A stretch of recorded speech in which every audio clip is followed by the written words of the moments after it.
आगे मैं आप जो भी एस्टेट अभ्यर्थी इस वीडियो को देख रहे हैं, उन अभ्यर्थियों से चंद बातें करना चाहूँगा जो आपके भविष्य से जुड़ी हुई हैं। और मुझे ऐसा लगता है इस वार्ता के बाद आपके भविष्य के लिए एक नया रास्ता हम खोलने की कोशिश कर रहे हैं, वो चाहे मेरिट में अभ्यर्थी हो या नॉन मेरिट में अभ्यर्थी हो, सभी के लिए। अभी जो वर्तमान स्थिति है, आम अभ्यर्थी मेरिट और नॉन मेरिट के मुद्दे पर जो लड़ रहे हैं, ये लड़ाई कोई लड़ाई नहीं है, ये सरकार के द्वारा रची गई एक साजिश है जिसमें आम अभ्यर्थी पिस रहे हैं। ऐसे में आज हम 38 जिले के जिला अध्यक्षों के नाम की घोषणा करने जा रहे हैं और 9 जुलाई 2021 को 38 जिले में आपके जिला अध्यक्ष के नेतृत्व में एक बैठक होगी जिसमें आप सभी एस्टेट उत्तीर्ण अभ्यर्थियों को भाग लेना है। हम सभी को इसलिए कह रहे हैं कि जो भी अभ्यर्थी नोटिफिकेशन के आधार पर आगे बहाली को मानते हैं वो सभी इस बैठक में ज़रूर से ज़रूर भाग लें, क्योंकि आगे नियमावली और नोटिफिकेशन के आधार पर अगर बहाली होगी और जिस तरह प्रधान सचिव का कहना है कि हम सीटों को बढ़ाएंगे, तो सीट बढ़ने के बाद सभी अभ्यर्थियों की नियुक्ति पक्की है। अगर सरकार के द्वारा बिछाए जाल पर हम चलेंगे तो फंसना तय है। उसमें नियोजन की बात है और नियोजन आप समझते हैं कि क्या है। ऐसे में जो उच्च अधिकारी हैं आज वो कुछ बोलने से बच रहे हैं, वो चाहे आनंद किशोर हो या प्रधान सचिव संजय कुमार हो या रंजीत कुमार हो या गिरवर दयाल हो, सभी अपने मन से ये जानते हैं कि हमारा जो मुद्दा है वो बहुत ही ज्वलंत और सच्चा मुद्दा है, सही मुद्दा है और हमें पटना हाईकोर्ट से जीत ज़रूर मिलेगी। मंत्री जी अपने स्वार्थ के लिए, अपने फायदे के लिए, राजनीति रोटी सेकने के लिए आज अभ्यर्थियों को 2 गुट में बांट चुके हैं। और नेताओं का ये काम आज का नहीं है, पहले हिंदू मुस्लिम में बांटा जाता था, अब अभ्यर्थियों को अभ्यर्थी से लड़ाने के लिए तरह तरह के ग्रुपों में बांटा जा रहा है कि अभ्यर्थी आपस में ही लड़कर सरकार तक ना पहुँचे। पर मैं आप सभी अभ्यर्थियों से कहूँगा कि आगे मेरिट के आधार पर बहाली के लिए जो हम कदम बढ़ा रहे हैं, इससे सभी अभ्यर्थियों का भला है। आप अभ्यर्थी जो विभिन्न विषयों में हैं, अगर मेरिट के आधार पर बहाली होती है तो कम से कम उन लोगों की तो बहाली हो जाएगी जिनका मेरिट बहुत अच्छा है, स्टेट के मार्क्स पर उनकी बहाली हो जाएगी। अब आप ही बताओ, जो भी सोशल साइंस के या अन्य विषय के अभ्यर्थी हैं, अपने स्वार्थ सिद्धि के लिए आप ये कहते हो कि नहीं एकेडमिक आधार पर बहाली हो, तो क्या ये बहाली हो पाएगी? आप समझे कि सोशल साइंस में 26-27 हज़ार अभ्यर्थी नियोजन इकाई में बेवजह का दौड़ेंगे, क्या वो ठीक होगा? अभ्यर्थियों का पैसा बर्बाद होगा सो अलग। इसके अलावा कंप्यूटर साइंस में भी जो भीड़ है वो भी आप देख सकते हैं। पर अगर हम एस्टेट के मार्क्स पर, एकेडमिक आधार छोड़कर हम अगर एस्टेट के मार्क्स पर आगे बढ़ें तो सभी को मौका मिल जाएगा, सभी चैन से आगे बढ़ पाएंगे। आनंद किशोर जो बीएसबी के अध्यक्ष हैं या पूर्व जो आपके प्रधान सचिव आर के महाजन हैं, उन्होंने सब कुछ सोचकर एक नीति बनाकर ही ये नोटिफिकेशन बनाया था जिससे किसी को कोई हानि नहीं होती। पर नेताजी जो शिक्षा मंत्री हमारे हैं, जो मीठी मीठी बात करते हैं, हंस हंस कर बात करते हैं, पर मुंह में राम बगल में छुरी, ये हम देख चुके हैं। ऐसे में आप अभ्यर्थियों को कहेंगे कि आपस में लड़ाई छोड़िए। जो भी विभिन्न विषयों के अभ्यर्थी हैं जिनका मेरिट अच्छा है, वो अभ्यर्थी एकजुट हो जाएं। वो विभिन्न विषय के, चाहे कोई भी विषय के हों, वो हिंदी हो, अंग्रेजी हो, सोशल साइंस हो, कंप्यूटर हो, जिनका भी मेरिट अच्छा है वो सभी एकजुट हो जाएं। क्यों? क्योंकि आगे रिक्ति को जोड़ने की बात है, छठे चरण की जो भी रिक्ति बची है उसको जोड़ने की बात है। फिर 33,916 सीट है। हम पटना हाईकोर्ट में जो केस दाखिल करने जा रहे हैं, नोटिफिकेशन के आधार पर हम बहाली की बात करते हैं, साथ में हम ये भी बात कर रहे हैं कि सीट बढ़े। सीट बढ़ने की प्रक्रिया इस तरह है कि जब ये चरण की बात हो गई, छठे चरण से 7वें चरण की बहाली की बात हो गई, तो ये नियम है कि छठे चरण में जो भी सीटें बच जाएंगी वो 7वें चरण में जोड़ा जाएगा। तो छठे चरण में कौन सी सीटें हैं? आप भी जानते हैं कि लगभग 30,000 सीटों पर जो बहाली हो रही है उसमें से 25,000 सीट साफ तौर से बचा हुआ है। इसके अलावा 33,916 सीट, अब ये भी तो बैकलॉग की सीट ही हुई। नवसृजित 5520 उत्क्रमित विद्यालय की ये सीटें हैं, ये भी जुड़ जाएंगी। तो आप समझ सकते हैं कि कोई नहीं छूटेगा, सभी अंत में मेरिट में आ जाएंगे। लेकिन हम अगर सरकार की इस कुरीति को आगे बढ़ने देंगे तो सरकार तो चाहती ही है कि हम 37,000 में भी पदोन्नति से सीट भर लें, आम अभ्यर्थियों को ठग लें और आम अभ्यर्थी आपस में लड़ते रहें और इसका हम फायदा उठा लें। सरकार आप शिक्षकों की बहाली करना कहाँ चाहती है? आप हमारा उदाहरण छोड़ लें, आप अभी आज जो शारीरिक शिक्षा स्वास्थ्य अनुदेशक अभ्यर्थियों का जो आंदोलन हुआ, उस पर जो लाठीचार्ज हुआ है वो भी आपने देखा होगा, सभी अभ्यर्थियों ने देखा होगा। ये लाठीचार्ज आखिर क्यों हुआ? जबकि उनके रिजल्ट में कोई प्रॉब्लम नहीं है, किसी प्रकार की कोई समस्या नहीं है। 8,000 सीट पर मात्र 3,000 अभ्यर्थी उत्तीर्ण है। 2 दिन के अंदर बहाली संपन्न हो सकती है, पर क्यों नहीं सरकार कर रही है? सरकार की मंशा साफ नहीं है। आप अभ्यर्थी नोटिफिकेशन को छोड़कर अगर एकेडमिक आधार पर बहाली को अगर लेकर चलेंगे, सरकार सीधे तौर पर आपको उलझा कर वहीं पे मार देगी। शिक्षा मंत्री एक नेता हैं और नेतागिरी बात कर रहे हैं, उनका नेतागिरी जो है वो उनके स्तर पर जायज़ है, पर ये आम अभ्यर्थियों के साथ तो खिलवाड़ है ना। ऐसे में जो भी अभ्यर्थी, उनसे मैं कहना चाहूँगा कि 9 जुलाई 2021 को जिला बार आपकी बैठक होने वाली है। हम जो ये यूट्यूब पर वीडियो डाल रहे हैं, हमारे कम्युनिटी टैब में थोड़ी देर के बाद आपको जिला अध्यक्षों के नाम मिल जाएंगे। 38 जिला के जो भी अभ्यर्थी हैं वो अपने जिला के जिला अध्यक्ष से संपर्क करके 9 जुलाई 2021 को एक बैठक करें। अपने जिलावार बैठक में वो सभी मुद्दों पर चर्चा करें, आगे केस कैसे आगे बढ़ेगा, आगे कौन से वकील होने चाहिए। और जब वकीलों की बात चली है तो आज हम कुछ बातें साफ करना चाहेंगे। हमने ये अपने अंदर से ठानी है कि वाईबी गिरी से नीचे हम अब कोई वकील नहीं रख सकते, क्योंकि वाईबी गिरी ने ही डीएलएड प्राथमिकता केस में खेल के बीच में नियम नहीं बदले जाते ये वक्तव्य दिया था और उन्होंने केस जीतकर आम अभ्यर्थियों के हित में बड़ा फैसला किया था। वाईबी गिरी ने जो नोटिफिकेशन के आधार पर बहाली की चर्चा की, सीटेट दिसंबर अभ्यर्थियों को मौका क्यों नहीं मिला? इसलिए क्योंकि वहां पर वाईबी गिरी खड़े थे और अनिल कुमार उपाध्याय ने उन्हें देखकर कहा कि आप ही ने तो कुछ दिन पहले कहा था कि नोटिफिकेशन का जो कटअप जो डेट है वो 23 से 11 है, तो आप कैसे, आप खुद कहते हैं कि नोटिफिकेशन से छेड़छाड़ नहीं हो सकता, तो कैसे आप सीटेट दिसंबर के लिए मांग रहे हैं मौका? और ये कहते हुए सीटेट दिसंबर का केस खारिज हो गया। पर आप समझे कि अनिल कुमार उपाध्याय या जस्टिस अमीनुल्लाह, अभी एजुकेशन के यही 2 बड़े जज हैं जो केस देखते हैं और इन्हीं दोनों जज के बेंच में केस जाएगा। जस्टिस अमीनुल्लाह ने स्टेट कदाचार परीक्षा रद्द कराने का केस है, उसमें एक बड़ा फैसला दिया है। अनिल कुमार उपाध्याय जो है वो डीएलएड प्राथमिकता केस में एक बड़ा फैसला दे चुके हैं। दोनों जगह से आपको पॉजिटिव रिस्पांस मिलेगा, पर हमें अपनी बातों को सही तरीके से रखने की ज़रूरत है। आज मैं लाइव आया हूँ, आप अभ्यर्थियों से जो ये संवाद हो रहा है, हम ये कहना चाहेंगे आप सभी अभ्यर्थियों से कि भैया अब आपसी विवाद छोड़कर बस एक ही मुद्दा हो कि हम अपने केस में बड़े से बड़े वकील वाईबी गिरी को रखें और रखने के बाद एक बड़ी बहस के बाद जीत अपने नाम करें। इसके लिए मैं आज अपने चैनल के माध्यम से आलोक श्रीवास्तव जो कि एस्टेट केस में वो भी अग्रणी है, उनसे भी मैं ये निवेदन करना चाहूँगा कि हमारा आपसी विवाद हो सकता है, हमारा मनमुटाव हो सकता है, पर इससे आम अभ्यर्थियों की ज़िंदगी बर्बाद ना हो। आलोक श्रीवास्तव जी साथ आइए और आकर के बस एक ही नाम रखें हम, वाईबी गिरी, इसके अलावा कोई दूसरा नाम हम ना रखें। अगर हम दोनों एक साथ आ जाएंगे एक प्लेटफॉर्म पर और वाईबी गिरी का जो फीस है उसको हम अगर दोनों आदमी मिल करके आगे, कुछ अभ्यर्थी आपके साथ है कुछ अभ्यर्थी मेरे साथ है, तो हम ये फीस जो है इसको हम डिस्कस कर लें और आगे वाईबी गिरी को जो भी पैसा उनका है उनको अगर हम दे देते हैं तो आप समझ सकते हैं कि अगर वो केस में हो तो किसी छोटे मोटे वकील की हमें ज़रूरत ही नहीं पड़ेगी। पर इसके लिए हम सभी को जो भी एस्टेट उत्तीर्ण इन मेरिट अभ्यर्थी हैं एकजुट होना होगा, एक सूत्र में बढ़ना होगा। मैं आलोक श्रीवास्तव जी से इस चैनल के माध्यम से इस लाइव वीडियो के द्वारा मैं ये कहना चाहूँगा कि अब हमारा आपसी मतभेद अलग जगह है, पर अभी अभ्यर्थियों के हित की बात है। मैंने सुना है कि आप किसी छोटे मोटे वकील को आगे बढ़ाना चाहते हैं। मैं निवेदन करूँगा कि जब हमें एक ही रास्ते पर चलना है, एक ही मंजिल है हमारा, तो हम कहें क्यों ना ये जो बटा हुआ है इसको जोड़ करके एक मुश्त एक सीध में आगे बढ़ें और जीत अपने नाम करें। मुझे नहीं लगता कि कोई अभ्यर्थी इससे इत्तेफाक रखेगा, सभी अभ्यर्थी मेरी बातों से सहमत होंगे।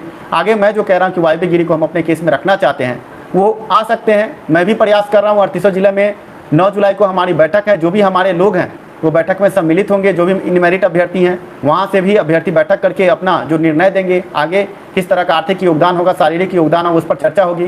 क्योंकि अब हमारे पास वक्त नहीं बचा है, हम जितना विलम्ब करेंगे, जितना आपस में विवाद करेंगे, उससे फ़ायदा किसी को नहीं है, हमें ही नहीं, नॉट इन मेरिट अभ्यर्थियों को भी कोई फ़ायदा नहीं है। नॉट इन मेरिट अभ्यर्थी जो भी हैं, जैसा कि हमने अभी बताया कि सीट बढ़ना तय है, क्योंकि प्रधान सचिव ने ही 12 मार्च को ये कहा था कि हम सीटों को रिकैलकुलेट कर किसकी बहाली हुई किसकी नहीं हुई इसको देखने के बाद आगे बहाली प्रक्रिया पूर्ण करेंगे। तो ये तो 100% है कि इसमें सीट बढ़ेगी, और जब सीट बढ़ना है तो जो भी अभ्यर्थी अभी नॉट इन मेरिट में, सभी मेरिट में आ जाएंगे, वो चाहे विज्ञान हो, गणित हो, हिंदी हो, अंग्रेजी हो, सभी मेरिट में आ जाएंगे। तो क्यों ना हम सभी मिल करके एक मांग करें कि नोटिफिकेशन के आधार पर बहाली हो और सीट बढ़ जाए। सोशल साइंस के अभ्यर्थी हैं या कंप्यूटर के जो भी अभ्यर्थी हैं जो इन मेरिट में हैं वो भी आ जाएंगे। इसके अलावा बहुत सारे अभ्यर्थी आ सकते हैं, सभी की बहाली नहीं हो सकती है, आप आम सोशल साइंस और कंप्यूटर के अभ्यर्थी भी ये जानते हैं। पर जो भी भाई आपके बहाल हो रहे हैं उनके लिए आप रोड़ा क्यों अटका रहे हैं? मैं आप अभ्यर्थियों से निवेदन करूंगा कि आप अभ्यर्थी एकजुट हो जाएं। और शिक्षा सुधार रोजगार ने पहले भी आपको जोड़ने की पूरी कोशिश की और अभी भी है। आप अभ्यर्थियों को जोड़ने के चक्कर में हमारे शरीर पर जो जख्म लगा वो भी आप अभ्यर्थियों ने देखे। मेरा अभी भी किसी से बैर नहीं है, और आपने देखा होगा कि जो भी सोशल साइंस के अभ्यर्थी या कंप्यूटर के अभ्यर्थी जिन्होंने गर्दनी बाग में मुझ पर हमला किया, मैंने आकर लाइव आकर क्या कहा था कि मुझे पुलिस ने मारा, आम अभ्यर्थी से ने नहीं मारा। क्यों कहा? क्योंकि कहीं ना कहीं आपके लिए मेरी भावना अभी भी पॉजिटिव है, लेकिन आप खुद देख रहे हैं कि सोशल साइंस में 26-27 हज़ार अभ्यर्थी पास हैं, कंप्यूटर में 17 हज़ार, सभी की बहाली तो सुनिश्चित नहीं हो सकती है ना। पर जिसकी बहाली हो रही है कम से कम उसको तो जाने दे कि आगे बहाली का रास्ता खुला रहे। हम सेकंड मेरिट लिस्ट की भी बात करते हैं और हम ये चाहेंगे कि आप अभ्यर्थी सभी की बहाली हो जाए, लेकिन जिस तरह कंप्यूटर और सोशल साइंस में भीड़ है, कम से कम आप अभ्यर्थी अपने दिलो दिमाग से सोचे, सभी को मौका मिल जाएगा। विभिन्न विषयों में सीट बढ़ने के बाद सभी मेरिट में आ जाएंगे और सभी की बहाली हो जाएगी। मैं आप अभ्यर्थियों के साथ खड़ा हूँ, मुझे पैसे की लालच नहीं है, ना ही मैं आप अभ्यर्थियों के साथ कोई धोखा कर रहा हूँ। पर कुछ लोग ये कहते हैं कि नीरज पैसे के लिए ऐसा कर रहा है। अगर मेरे अंदर ये पैसे की लालच होती तो मैं आप अभ्यर्थियों के आंदोलन में नहीं जाता। मैं शुरू से ये कहता कि मैं इन मेरिट अभ्यर्थियों के साथ हूँ, सब लोग मेरे अकाउंट में पैसा डालें। पर मैंने आखिर में जब सरकार ने डाटा जारी कर दिया, आप अभ्यर्थियों ने भी डाटा देख लिया है, तो अब हमें एकजुट होकर इस बहाली को पूर्ण करवाना है, ना कि एक दूसरे से विवाद करना है। आज इस वीडियो के बाद मैं जिला अध्यक्षों के नाम का एक लिस्ट कम्युनिटी टैब में डाल दूंगा, साथ में व्हाट्सएप विभिन्न ग्रुपों के माध्यम से आपको मिल जाएगा। आप अभ्यर्थी 9 जुलाई 2021 को अपने ज़िले में बैठक करें। बैठक करने के बाद आप अभ्यर्थी आगे की रणनीति पर काम करें। जो भी विभिन्न विषय के नॉट इन मेरिट वाले अभ्यर्थी, उनसे भी मैं कहूँगा कि सभी अभ्यर्थी पहुँचे, अपने जिला में बैठक में भाग लें और अपने दिलो दिमाग को ताज़ा करके सही रास्ते पर चलें। सरकार तो चाहती है कि बहाली फंसी रहे, पर आप अभ्यर्थियों का कर्तव्य क्या है? मैं आप अभ्यर्थियों से ये भी पूछना चाहूँगा, क्या आपको नहीं पता था कि एस्टेट के मार्क्स पर कटअप बनेगा? सभी को पता था, सभी ये जानते थे। पर अभी अपनी स्वार्थ सिद्धि के लिए कुछ अभ्यर्थी ये कहते हैं कि नहीं, जो हमारे शिक्षा मंत्री बोल रहे हैं वही सही है। मैं वो भी मानने को तैयार हूँ कि वो बोल रहे हैं ठीक है। आप अभ्यर्थियों को प्रमाण पत्र जो मिल रहा है उसके लिए भी मैं तैयार हूँ कि चलिए सभी अभ्यर्थियों को जब तक उनका एज बाकी है तब तक के लिए प्रमाण पत्र मिल रहा है वो मिले। पर ये बहाली नोटिफिकेशन के आधार पर हो तो सभी को फायदा है, ताकि छठे चरण की बहाली के बाद 7वें चरण की बहाली जल्द से जल्द संपन्न हो और आगे फिर 8वें चरण की बहाली निकले तो आपकी भी बहाली सुनिश्चित हो जाए। पर इस तरह से हम अगर ये जाम लगा के बैठे रहेंगे तो ना ही आपकी बहाली होगी ना ही हमारी बहाली होगी। ऐसे में जो भी विभिन्न केस है विभिन्न संगठनों द्वारा, हम सभी से ये अपील करेंगे कोई भी गलत केस आगे ना बढ़ाएं, एक दिशा में बस एक ही मांग करें, नोटिफिकेशन के आधार पर बहाली हो। आशा है आप अभ्यर्थियों को मैंने जो बात बताई आप मेरी बात से सहमत होंगे, वो चाहे मेरिट में हो या नॉट इन मेरिट में हो।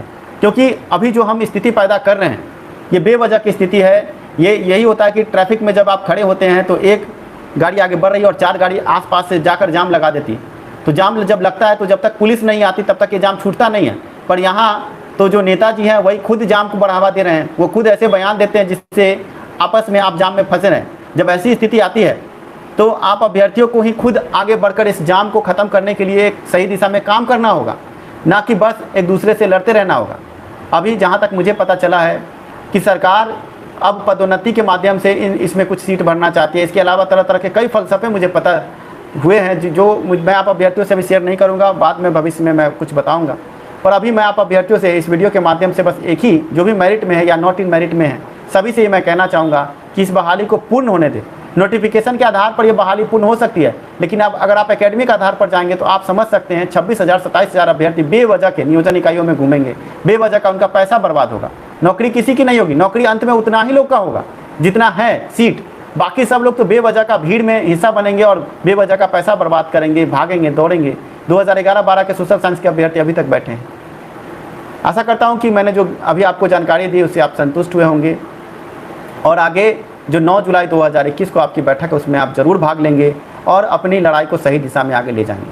थोड़ी देर में जो जिला अध्यक्ष है उनके नाम आपको कम्युनिटी टैब में लिस्ट आपको मिल जाएगा। विभिन्न जिला के अध्यक्षों के नाम होंगे, उनसे आप कॉल करके संपर्क कर लें। संपर्क करने के बाद अपने ज़िले में कहाँ आपका बैठक होगा उसकी जानकारी आप ले लें और जानकारी लेने के बाद उस बैठक में अपनी बातों को रखें। हम मेरिट और नॉन मेरिट की बात नहीं करते हैं, आप अभ्यर्थी एकजुट होकर के नोटिफिकेशन के आधार पर बहाली के लिए आगे बढ़ें। धन्यवाद आप सभी का कीमती समय देने के लिए। और मैं आप अभ्यर्थियों से ये कहना चाहूँगा, जो भी नॉट इन मेरिट अभ्यर्थी हैं, ये मैं कहना नहीं, ये पूछना चाहूँगा कि क्या नीरज ने आपका साथ शुरू से छोड़ा था? आप देख सकते हैं पहले ही दिन से, या मेरा चैनल हो या मैं किसी विभिन्न चैनल पर आकर आपके लिए बोलता था, क्या नीरज क्या इतना घटिया इंसान है कि आपके लिए खड़ा नहीं हो सका? मैंने भरसक कोशिश की आपके लिए मैं आगे बढ़ूँ और आज मेरे इस बढ़ाव के कारण आप अभ्यर्थियों को एक चीज़ तो मिला ना कि आपको अब प्रमाण पत्र मिल रहा है। मैं आप अभ्यर्थियों के साथ शिक्षा सुधार रोजगार आप अभ्यर्थियों के साथ पुरजोर तरीके से खड़ा रहा। बहुत सारे मेरिट वाले अभ्यर्थी आज मुझे गलत कह रहे हैं कि नीरज जी आप क्यों वहाँ पर गए, आपके साथ हादसा भी हुआ। आप बस इतना बताओ कि उस दिन अगर मैं मर जाता, क्या मेरे परिवार को, आप जो भी अभ्यर्थियों ने जो हमला किया, क्या मेरे परिवार, मेरे माँ बाप, मेरे भाई बहन को आप देखते हैं? जिस तरह आपका परिवार है उस तरह मेरा भी एक परिवार है। और उस दिन जो आप लोगों ने मुझ पर हमला किया, फिर भी मैं आपके खिलाफ नहीं हूँ। अभी भी मेरा जो दिल है, मेरा हृदय है आपके लिए ही है। अभी भी कहीं बुलाओगे तो मैं बेझिझक पहुँचूंगा, क्योंकि मेरे मन में कोई आपके लिए छल कपट नहीं है, ना ही मुझे पैसे की लालच है। पर जो बहाली प्रक्रिया ये फंस रही है, अगर आप इसी तरह से अपने अहम के लिए लड़ते रहेंगे तो आप बताइए कैसे ये पूरा होगा? सरकार तो चाहती है कि आप लड़ें, और आप जो अभी तरह तरह के लोग चंदा चोर क्या क्या लिख रहे हो, सोचे हो कि उस दिन अगर नीरज को, अगर उस दिन किसी ने गलत तरीके से मार दिया होता, अगर मेरी आंखें चली जाती, मैं कहाँ रहता? आप बताओ। आप शिक्षक बनने वाले हो, सभी शिक्षक बिरादरी से आते हो, एक बार अपने मन से, अपने ज़मीर से पूछ के देखो। सभी जानते हैं कि नोटिफिकेशन के आधार पर ही बहाली होने वाली थी, सभी जानते हैं कि एस्टेट के मार्क्स पर ही कटअप बनने वाला था, सभी को सब पता है। और अभी कुछ लोग जो गलत तरीके से गलत बातों को आगे बढ़ा रहे हैं। प्रमाण पत्र तो आपको मिलना तय हो गया, पर कम से कम बहाली प्रक्रिया तो बढ़ने दो। सरकार और शिक्षा विभाग को मिलकर हम घेरेंगे, तभी जाकर कुछ मिलेगा। और जो आलोक श्रीवास्तव है, उनसे भी मैं कहना चाहूँगा कि श्रीमान, आप भी कहीं ना कहीं नोटिफिकेशन के आधार पर बहाली चाहते हैं, तो अलग अलग केस करके छोटा छोटा वकील रखकर आगे बढ़ने से अच्छा है कि हम एक बड़ा वकील रखें, वाईबी गिरी को रखें। बातचीत मेरी वाईबी गिरी से लगभग तय हो रही है, आगे हम आपको 1 से 2 दिन में पूरा क्लियर कर देंगे। पर जहाँ तक आर्थिक रूप से हम पिछड़ रहे हैं, तो जो भी इनमेरिट अभ्यर्थी हैं या नॉट इनमेरिट अभ्यर्थी, सभी से कहूँगा कि योगदान करें कि आगे हम जो केस कर रहे हैं नोटिफिकेशन के आधार पर बहाली और साथ में सीटों को बढ़ाने के लिए, हम जो केस कर रहे हैं उसमें आप सभी अभ्यर्थियों को मौका मिल जाएगा, किसी को कोई दिक्कत नहीं होगा। केस करना इसलिए ज़रूरी है कि सरकार और शिक्षा विभाग की मंशा साफ नहीं है। आज आप शारीरिक शिक्षा स्वास्थ्य अनुदेशक अभ्यर्थियों को देख चुके हैं कि उनके साथ क्या हुआ, आज फिर से लाठीचार्ज हुआ। धन्यवाद आप सभी का, आपने कीमती समय दिया। और मुझे लगता है कि मैंने जो वक्तव्य दिए हैं, इस वक्तव्य पर अगर आप चलते हैं तो आगे आपकी बहाली भी सुनिश्चित होगी। और इस वक्तव्य के बाद अगर आप लोग एक साथ आते हैं तो बिहार की दशा और दिशा बदलेगी। धन्यवाद।